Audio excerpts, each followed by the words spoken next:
Hello friends, आज हम start करेंगे BEd second sem drama and art का लेक्चर 2, जिसका जो कुछ बचे वो पार्ट था उसको कर लेंगे सोल्व आज। ठीक है। तो हमारा नेक्स्ट पॉइंट जो आएगा वो आएगा कला अभिव्यक्ति के रूप में, यानी कि कला को अभिव्यक्ति के रूप में कैसे दर्शाया जाएगा। तो कला को विचारों के आदान प्रदान का माध्यम माध्यम मानने की अवधारणा ने इस विचार को जन्म दिया है कि कला अभिव्यक्ति जिसमें प्रत्येक दिन का कार्य सम्मिलित है, अर्थात यह प्रतिदिन का अनुभव है जिसमें जिसे दर्शाया जा सके और देखा जा सके। जब व्यक्ति स्वयं को अभिव्यक्त करता है जो उसका आधार उसकी कुछ भावनाएं तथा उसके कुछ विचार होते हैं।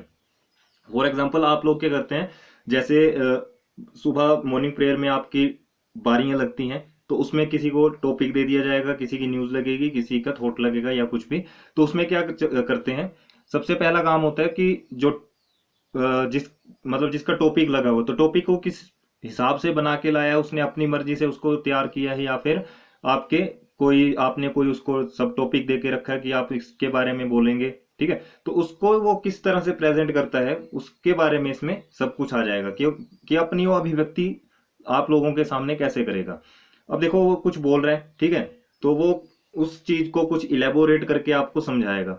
ठीक है, इलेबोरेट करके समझाता जाएगा ताकि, और उसमें कुछ अपनी भावनाओं को भी एडजस्टमेंट देगा ताकि आपको जो क्लियरली और एग्जाम्पल दे दे के उस चीज को समझाएगा ताकि वो जल्दी से आपको समझ आ जाए, आप उसको ग्रैस्प कर सकें। ठीक है। अब नेक्स्ट है हमारा कला और संस्कृति।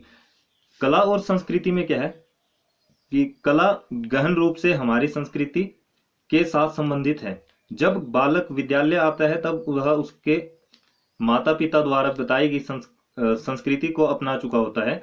उस बालक को उसकी संस्कृति पहले ही बता चुकी होती हैं, ठीक है, कि उसके लिए क्या मूल्यवान है, उसकी क्या परंपराएं हैं, उसकी क्या रीति रिवाज हैं इत्यादि। इसलिए हमें उस बालक के सामान्य विचारों और मूल्यों को जानना चाहिए और यह खोज करनी चाहिए कि बालक में क्या विशेष है। हमें अपने मस्तिष्क को खुला रखकर कला से संबंधित निर्णय लेने चाहिए और यह जानना चाहिए कि बालक का उद्देश्य क्या था या क्या है और उसने उसे कितने अच्छे ढंग से अभिव्यक्त किया। कलाकार की कला उसके अपने व्यक्तित्व और सामाजिक मूल्यों एवं मान्यताओं की छाप होती है।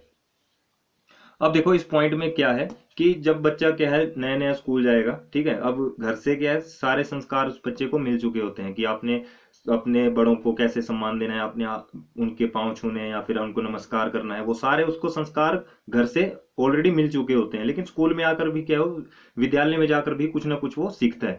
अब सीखने से अभिप्राय क्या है, उसमें एक कॉन्फिडेंस लेवल उसका इंक्रीज करने के लिए हम क्या करेंगे, उसको कुछ ना कुछ एक्टिविटी करने के लिए देंगे। ठीक है। अब सबसे पहले तो टीचर क्या करेगा, उसकी जांच करेगा। अब क्लास में बच्चा आ गया, पहले वो देखेगा कि बच्चा किस चीज पे ज्यादा रुचि रखता है, ठीक है, उसके ऊपर उसका ज्यादा फोकस होगा। अब टीचर का काम यहाँ पर क्या है, उसने अपना मस्तिष्क को क्या है खुला रखना है और चेक करना है कि बच्चे का ध्यान किस बात पे ज्यादा है। ठीक है।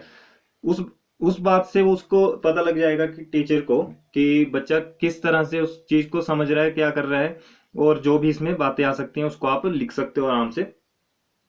रही बात कलाकार की कला, उसके अपने व्यक्तित्व और सामाजिक मूल्य या एवं मान्यताओं की छाप होती है। अब देखो, किसी के अंदर अगर कला है तो उसको जीन से मिली होंगी। ठीक है। जैसे हेरिडेटरी फैक्ट भी आता है इसमें, जो उसके माता पिता या फिर दादा दादी कुछ करते होंगे, ठीक है, तो वो भी उसके अंदर क्या है बातें आ चुकी होती हैं।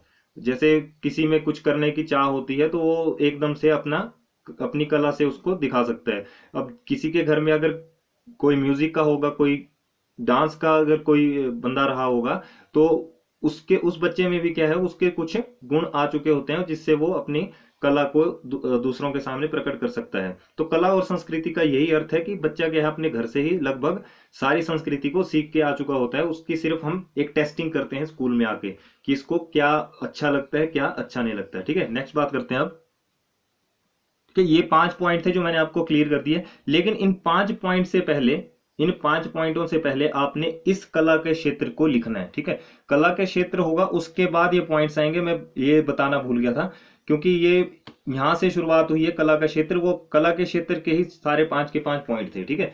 तो कला का क्षेत्र क्या है, वर्तमान समय में कला का क्षेत्र अत्यंत व्यापक हो गया है, क्योंकि इसमें जीवन के सभी प्रकार के अनुभवों को शामिल कर लिया है। इस विचार ने कला की भूमिका में संबंधित प्राचीन दृष्टिकोण को बदल दिया है। आजकल केवल पेंटिंग, शिल्पकला, मूर्तिकला, भवन निर्माण, साहित्य से संबंधित नहीं है, अपितु सभी प्रकार के अनुभवों को समझने और मापने का एक तरीका है, जिसमें हमारे दिन प्रतिदिन के अनुभव शामिल होते हैं। इसके अंतर्गत हम प्राकृतिक, मानवीय एवं सामाजिक घटकों, उनके रंगों, गति, लय और सौंदर्य की बात करते हैं। सभी व्यक्ति दैनिक जीवन में प्रयुक्त होने वाली अनंत वस्तुओं का चुनाव और मूल्यांकन करते हैं, और उनके छोटे से छोटे कार्य, छोटे से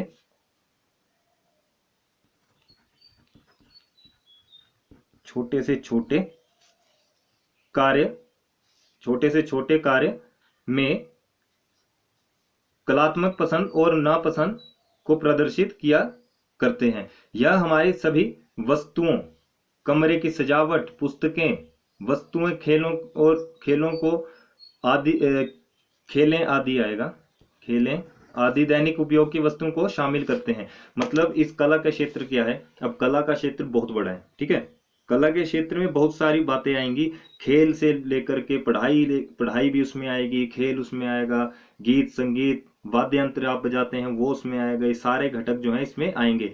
अब कुछ बच्चों की रुचि जो है वो, अब क्या है, देखो कला का क्षेत्र जो है केवल पेंटिंग, मूर्तिकला, भवन निर्माण आदि तक ही सीमित नहीं है, उसका जो है काफी अब आगे उसका काफी क्या हो गया है, एक क्षेत्र फैल चुका है। हम क्या करते हैं, प्रतिदिन अपनी भावनाओं को प्रकट करने के लिए अनुभव जो है हम शामिल करते हैं, कुछ ना कुछ हम नया करने की कोशिश करते हैं। प्रेयर में आप लोग अगर कुछ बोल रहे हैं तो उसमें भी आपको कुछ ना कुछ सीखने को मिलेगा। आप प्रेयर करवा रहे हैं, आपकी अगर पीटी की ड्यूटी लगी आप उसको निभा रहे हैं, अगर किसी का क्वेश्चनिंग की ड्यूटी लगी आप क्वेश्चन कैसे पुटअप कर रहे हैं, किस वे से पूछ रहे हैं, वो आपको अच्छा वो उसमें आएगा। पेंट साथ में कई बार बोल दिया जाता है कि सबने एक एक जो है वो टॉपिक तैयार करके लाना है। अब आपके हाउस बने होंगे, उसमें से एक बच्चे को बुला के वो क्या करेंगे, टॉपिक को बुलवाएंगे, ठीक है। कई बार क्या होता है, कुछ स्टूडेंट जो है शिक्षाप्रद लेके आते हैं, कुछ जो है वो साइंस या किसी कंप्यूटर से रिलेटेड ले आएंगे या फिर साइंस से रिलेटेड लेके आएंगे। मतलब हर किसी चीज के बारे में टॉपिक अपना वहां पर बोलते थे। तो उसमें क्या है, सब अपनी अपनी क्या करते हैं, एक प्रेजेंटेशन देते हैं जिसमें क्या है सारी बातें क्लियर कर दी जाती हैं कि उसमें कॉन्फिडेंस लेवल कैसे उसमें लाया जाए। अब कला का क्षेत्र कैसे एकदम से बड़ा, अब देखो किसी की पसंद क्या होती है कि हमने ये कार्य करना है, किसी की ना। अब आप में से 50 बच्चे अगर म्यूजिक में इंटरेस्ट रखते हैं तो 50 डांस में रखते हैं, ठीक है। और जो डांस वाले हैं वो म्यूजिक में नहीं रखेंगे, जो म्यूजिक वाले हैं वो डांस में नहीं रखेंगे। तो ये है कि सबकी अपनी अपनी पसंद होगी, नापसंद होगी। हम उसको नहीं बोल सकते कि आपने इसको करना है वो करना है, हम किसी को बाध्य नहीं कर सकते। कमरे की सजावट पुस्तकें, अब कमरे की सजावट पुस्तकें यानी कि कमरे में अगर उसका कोई कमरा अलग से है तो वो उसने अपनी पुस्तकों को किस हिसाब से वहां पर रखा हुआ संजो के, ठीक है, वो सारी बातें इस पे आएंगी। क्योंकि एक काम जो है घर का भी अगर वो बच्चा करता है तो वो भी क्या है, एक कला का क्षेत्र माना जाएगा, ठीक है। अब बात करते हैं उद्देश्य के अनुसार कला का क्षेत्र। तो यह 3 प्रकार के होते हैं। पहला है आचरण विनयक कला, यानी कि इसमें आ जाएगा चरित्र निर्माण करने वाली उपदेशात्मक कला। अब चरित्र निर्माण करने वाली जितनी भी हमारी उपदेशनात्मक कला है वो सारी इसमें आ जाएंगी। चरित्र से आप अपना चरित्र मत देखना, ठीक है, चरित्र में सभी का चरित्र आएगा। वो खेल से संबंधित भी हो सकता है। देखो चरित्र में क्या है, अगर कोई बच्चा खेल रहा है और वो क्या करते हैं, एकदम से उसके अंदर अगर गुस्सा आ जाए तो उसको कंट्रोल करना कैसे आना चाहिए, वो सारा इसमें आ जाएगा, ठीक है। उसके बाद है ललित कला। ललित कला में क्या आएगा, आनंद देने वाली संगीत, जो आनंद देती है हमें, संगीत हो गया, काव्य हो गया, चित्र मूर्ति आदि कलाएं इसमें आ जाएंगी, ठीक है। उसके बाद है उदार कला। वो तो उदार कला में क्या है, शेष सभी विषय इस